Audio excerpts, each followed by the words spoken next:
What's the most comfortable garment you have in your wardrobe? Chances are elastic is involved. Activewear, sportswear, and loungewear are all categories of apparel where elastic is a mainstay. In this Sewing with Nancy mini-series, I'll show you how to sew all kinds of elastic, starting with the most basic, a traditional elastic casing. This casing is a classic, yet I've added a few time-saving tips for good measure. Sew elastic and stretch your options. That's what's coming up next on Sewing with Nancy.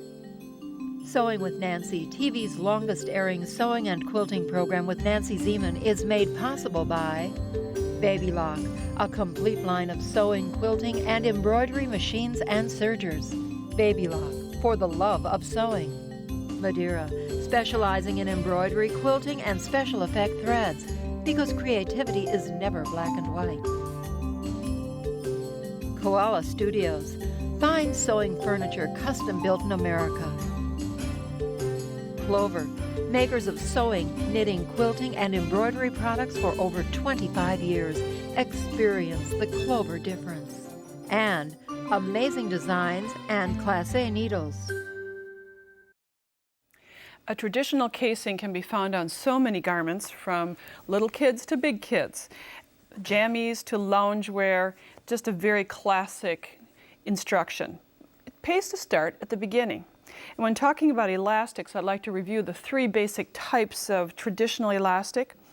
From the braided, which is probably the most familiar, great for casings because as it stretches, it narrows. And if you would stitch through this, the results are not that positive. So this is the braided, perfect elastic for casing. It comes in a variety of widths. The woven elastic is very strong. Again, a good casing type of elastic to put inside the tunnel of the casing, and maintains its width as it's stretched. And then there's knitted elastics. Some knitted elastics can be trimmed, can be cut to different sizes and will not ravel. And we'll be working with this later. And this is an elastic that works out well to be stitched through. So you'll see a variety of ways to use these elastics as we work with it. But when you're working with the casing, you certainly could incorporate any of these three types into the casing. The casing on the pattern is usually allowed so that there's an extra 1 1/4 inches at the top. Sometimes it may be wider. And on this mini sample, the cute little pair of shorts, I've sewn the side seams, the center seams, center back and center front, but on the center back, I've stopped sewing in the casing area. I locked my stitch, at the top of the fold, or where the fabric will be folded. Speaking of which, I like to do some pre-pressing, and you can pre-press before you do the seam, or in this case we did it afterwards using a gauge. Just press under the casing the 1 1/4 inch, guiding your iron along the top edge, so that you can just fold it to that edge, pre-press it, and it'll make it a lot easier as you're working. So pressing is a great way of pinning, getting that even width on the fabric. Now you'll notice I have this opening, and you're thinking, why am I going to do this? Well, we have an opening, and then we have some basting threads. If you've ever inserted a casing or elastic through a casing, sometimes the bodkin or safety pin gets caught underneath these seams. So we like to run a basting stitch that will be removed later up and down the seam. And another option, if you didn't want to use a basting stitch, is what we have on this example, and that is to use a strip of paperback fusible web. I've started to press this paperback fusible web, and just a narrow strip, you may have to cut it down, fuse it down, and then after it's been fused, then remove the tape and peel off the paper, and then press it down to the fabric. And this gives a lightweight area. That way you do not have to worry about removing the basting threads later on. So this is just an option to secure down those seams. You do this on both sides of the seam allowance. And then after basting or securing the seams down, then refold along the pre-press marks and pin. You pin along the edge, and then you're going to stitch, as I've done on this sample, along that lower edge. Now you got to make sure at this point that the elastic will fit within that casing area. So you can stitch either one row, just the bottom edge. If you'd like, you can add a additional top edge to make that elastic nice and snug. Now it's time to cut the elastic. Measure it around the waistline and cut it 2 to 3 inches smaller than the waistline measurement, obviously because of the stretchability. And then I've added a bodkin, or you could use a safety pin or whatever you'd prefer to use. This goes very smoothly through that opening and thread it through. And as you're threading it, when you get to the seam, the bodkin just passes right through all those seam allowances. You don't have to worry about it getting caught underneath. And it just takes a little time for this to go all the way around, as you might guess. So we just move the bodkin and keep on moving until it comes out. And I'm just going to quickly work through here, just like a little horse race going around the bend, and as we're getting close to the starting point. And another reason to have this little anchor cloth sewn to the elastic is that you cannot pull the bodkin out or the elastic through the opening. So here we go, we're getting there. When you want to hurry, it never goes fast. So we're getting to the final end, and here we are. We just keep on pulling, and you don't have to worry about this happening. Then unclip the bodkin, meet the elastic together and butt the edges rather than overlapping, so you don't have such a heavy area. And then in this area we have it stitched to the elastic. The ends have been butted together. We clip off all the excess fabric, and you can just then pop the elastic into the casing. If you need to change it another time, you have a little opening for that. A traditional elastic casing made with a few extra updated techniques. A button with elastic, that may sound unusual, but that's exactly what you have with the ingenious buttonhole elastic. It's perfect for growing kids' clothes, and whenever you need a little adjustment, simply rebutton in a different hole to create a more comfy fit. When you look at this elastic, you'll see that it's the knitted type of elastic with the buttonhole spacing. In this one, it's about 1 inch apart. This brand's about 1/2 inch apart. These are for real little buttonholes or buttons, and great for, as I mentioned just a few minutes ago, for kids wear. I'm purposely showing you this right after the traditional elastic casing because it follows many of the same techniques. You would sew the side seams and the center seam and leave one center seam unsewn at the top of the fold for the casing. Now, instead of at this point stitching around the lower edge of the casing, you're going to add a button to this area. Now, I may want to note that at the seam allowances, do the same treatment of tacking down the seam allowances to keep that area flat while you're inserting the elastic. But before inserting the elastic, in this free area, through just the casing, stitch a button, a small button that goes through the hole in one of the holes in the buttonhole elastic, and behind it attach the elastic. Now at this point, I really don't cut the elastic to a specific length. You can keep it rather long if you'd like, because the whole idea of this is to make it adjustable, so you want it longer perhaps. After you have sewn this together, then this next sample shows that we have used a smaller casing. We trimmed down some of the casing allowance. If it was 1 1/4 inch, we trimmed this down to 1 inch and then stitched around the lower edge, as perhaps you can see with the black thread. Then we have the bodkin again attached to the end of the elastic, a longer length, and then you thread this. Let me go the underneath side. I'm threading it underneath the button area. Now notice that button does not go through the areas, and then you just do that little elastic horse race again, going around in the circle so that you can bypass the seam allowance very easily because it's been stitched down. Don't forget to take out that stitching when you're finished. And then when you reach the opening, the starting gate, I'll get the elastic bodkin to come through, and ta-da, you have it threaded. Now, as I thread this through, I can adjust it, and then the elastic can be, I'm going to just distribute the width a little bit, and then I can tighten this by buttoning it through the buttonhole. And if you'd like, you can bring the end down and pass it back through the casing and redistribute that. And it takes a little bit just to kind of redistribute this. So you can adjust it tighter or narrower, and then if you wanted to keep that tail but not have it in the way, you could rebutton at another buttonhole, leaving a little extension, and then tuck this end into the casing as we have done on this cute little sample. This is really a great little skirt for a little person, and you can see why this adjustable elastic is just the ticket for growing kids wear. Drawcord elastic is the ideal elastic to apply to waistline areas of lounge pants, sportswear, or other casual wear that requires tightening with just a pull of the drawcord. Use your serger in tandem with the sewing machine to stretch your sewing options. This type of elastic is so prevalent in all ready-to-wear and easy to apply. Unlike braided elastic, the drawcord elastic is knitted so that it can be stitched through without any issues, and it doesn't lose its integrity or the amount of stretch. The drawcord is pulled through the casing. It's just an area that hasn't been knitted, and the cord, as you can see, is in that area. But we're going to do the drawcord portion as the last step. The elastic is sewn together into a circle, cutting at 2 to 3 inches smaller than the waistline. And I've just sewn a 1/4 inch seam, and if you'd like, on my next sample, I have sewn down the edges to make this flat. Then fold the elastic in half, place a pin at the fold, and then fold it in half again, placing a pin at each 1/4 mark.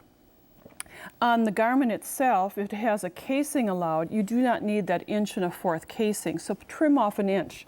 You only need 1 inch. And you don't have to press it. I just have it pressed under so that you can see that I've trimmed off 1 inch from this area.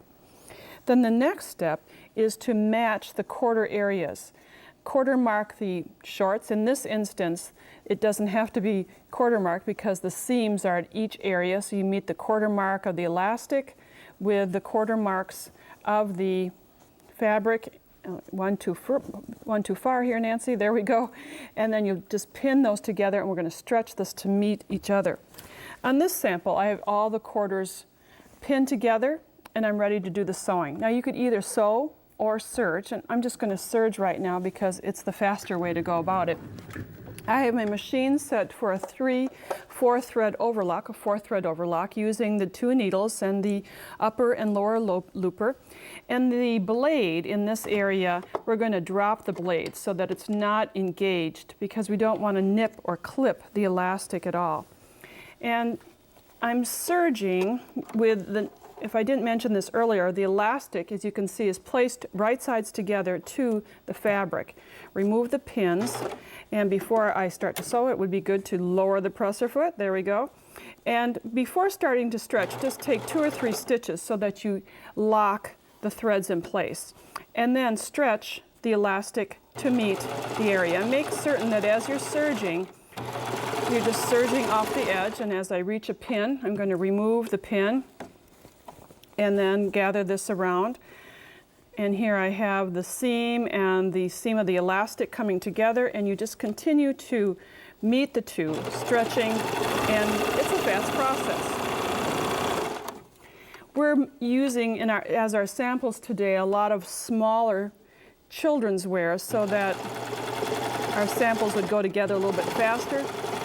Actually, for making adult wear, it's easier as you're serging around the circles to accommodate, because this is a smaller, just a little smaller opening. And now we're rounding the bend.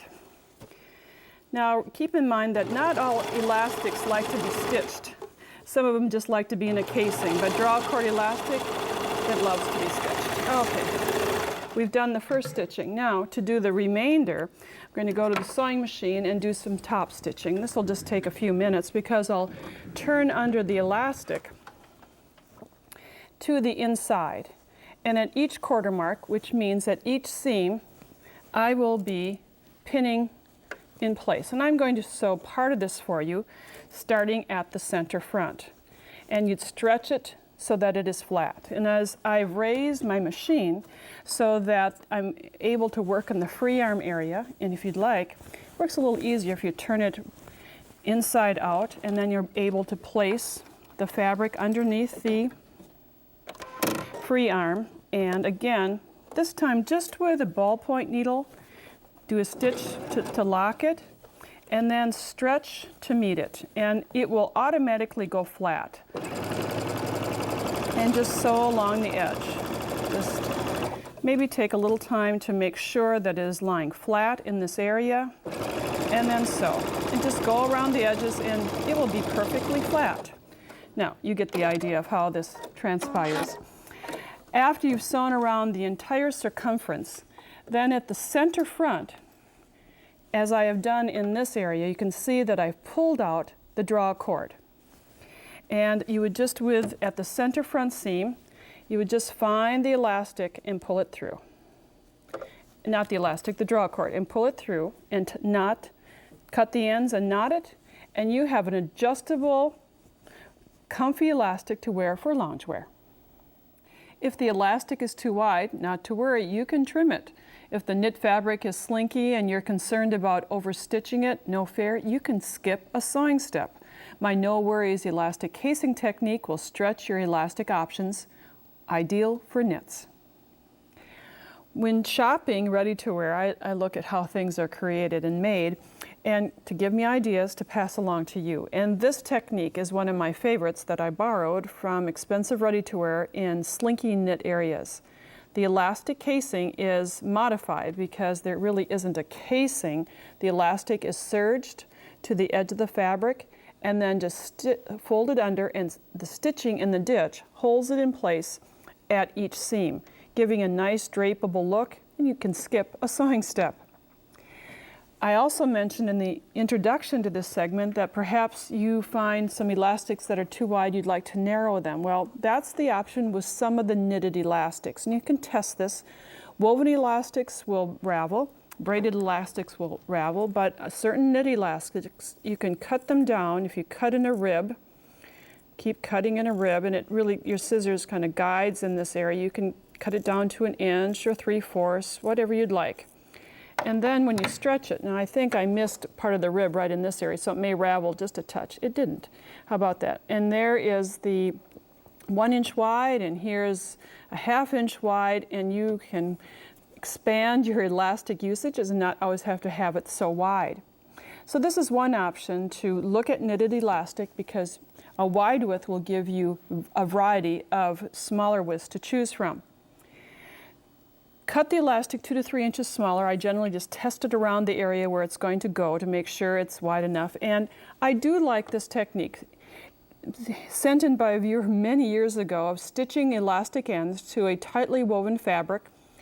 This prevents you having to overlap the elastics and have a very bulky edge. After you've zigzagged them together, then simply trim away the excess fabric from the underside. And then you're going to quarter mark. So now you're starting with a circle, just comparably to the way we worked with the draw cord. But with the draw cord, we needed to secure that cord in there with the stitching. Quarter mark your fabric. Meet the quarter marks together of the elastic to the fabric, and in the right side, with the right side of the elastic meeting the inside of your waistline, serge or sew along the edge. And I do like that serging technique. It goes quite quickly. Remember to disengage the blade. Then at each seam, and here you can see one of the seams, fold the elastic under and align the seams together. The seam that you see on top and the seam of the garment, and pin from the garment side. With a ballpoint needle in your sewing machine and thread that will match your fabric, which I don't have for this demonstration, I'm going to start to sew not at the fold, but about 1/4 of an inch in from the edge. As I place this underneath the presser foot, lower the stitch, the needle into the fabric, remove the pin. I'll stitch 1 or 2 stitches forward and then reverse stitch so that I'm stitching back to the fold, and then stitch in the ditch, sewing down in this area, and then again lock your stitch. You're going to do this 4 times at each area that has a seam. And I'll just clip the top thread to show you that the stitching is in that groove of the seam, so that you're able to, if it's in the matching thread color, would not show. Do this 4 times, and after you've completed that, you have a waistline in. An attractive waistline, a no-stress waistline.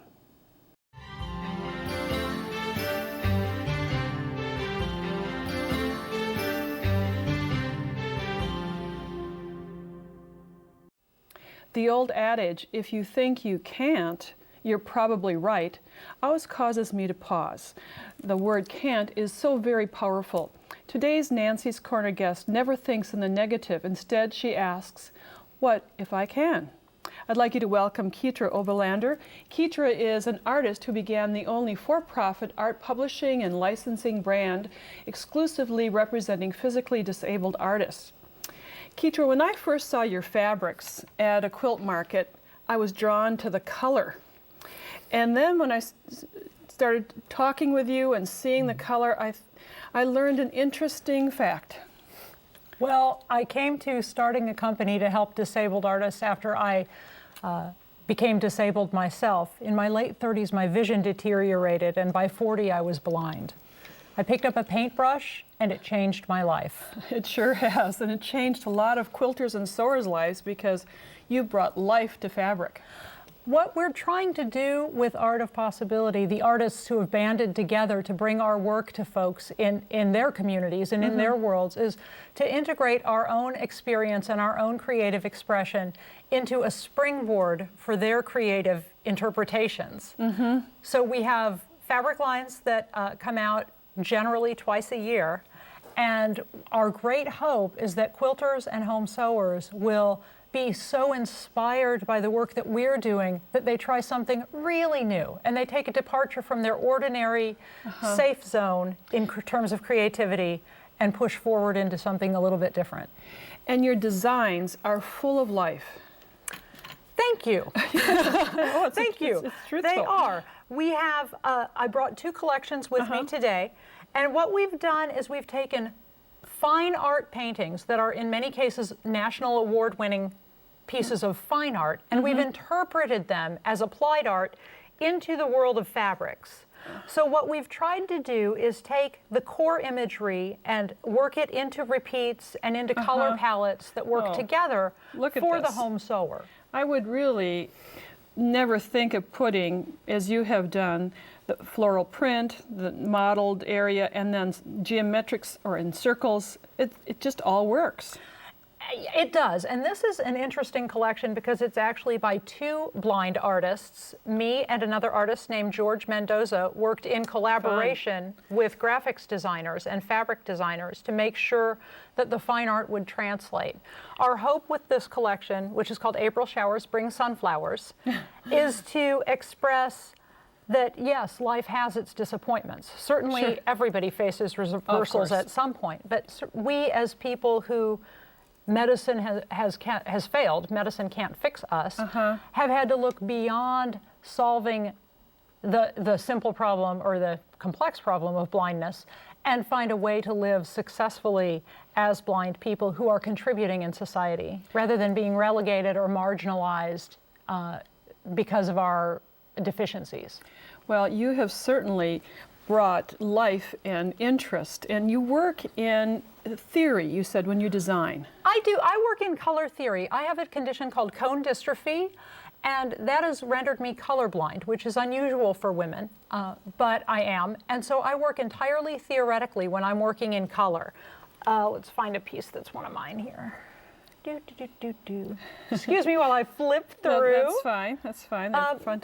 This, for example, what you'll see I often do is I work in a very narrow palette. So I'll work in several shades of a given color, and I'll work with the tonal qualities of it to create the genuine emotional expression. This original painting is in a private collection, and the basis for this work was the richness of the creative spirit in nature. Oh, it's lovely. So you have almost complementary colors somewhat in this. You have the yellow and the blue. Right. We bring together, and I popped in a little bit of yellow and blue. I worked off that color wheel to find a way to successfully express what I had hoped to achieve. And I like your garments. The dress you're wearing and this skirt have been made with just using the big prints. Yeah, what we did on the larger prints with this line is we took the key art, the three key pieces of fine art, and we did larger prints of them so that crafters could also enjoy them by stretching them and then spraying them with clear coat or something and hanging it on the wall.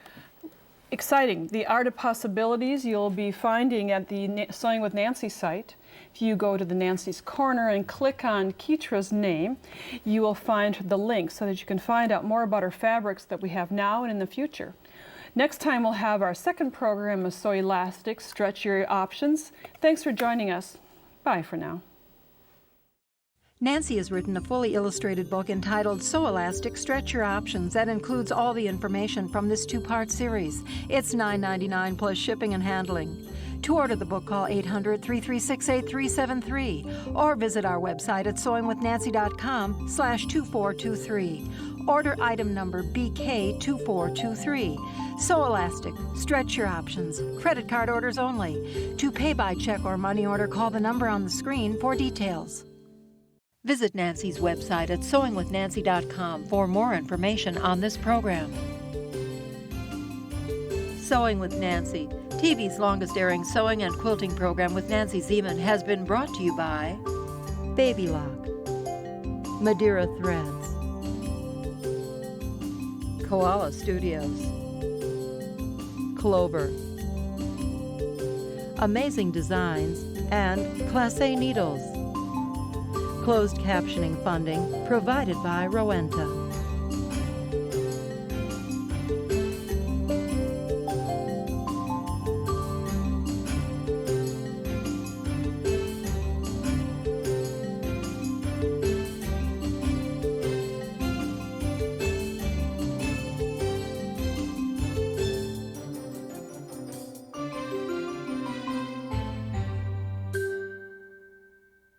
Sewing with Nancy is a co-production of Nancy Zieman Productions and Wisconsin Public Television.